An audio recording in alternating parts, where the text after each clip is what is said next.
नीचे नहीं जाना, चल चल। तो उम्मीद है इंशाल्लाह आप सब ठीक होंगे, खैरियत से होंगे।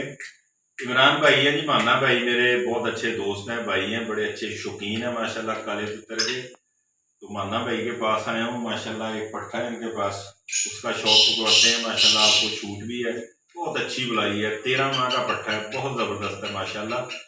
तो इसमें आपको इस वीडियो में शौक करवाना है ये माने भाई का। ये इधर तितर को दिखा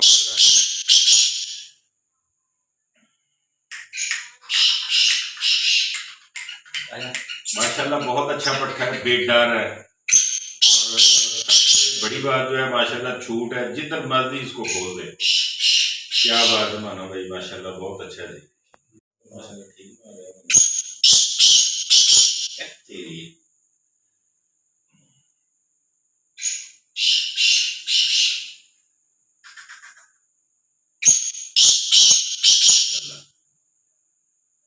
ये खाली बच्चे हैं, इसको जो मजीद है ना वो अच्छा है।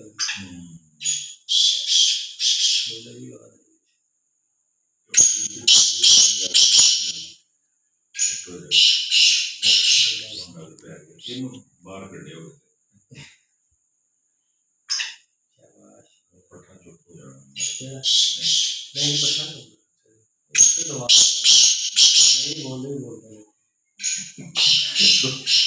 गल माशाल्लाह इदां दी लगदी है वैसे। हाँ क्यों नहीं, तो गल इदां दी लगदी माशाल्लाह, को दुआ ही है माशाल्लाह। है इस तरह। यस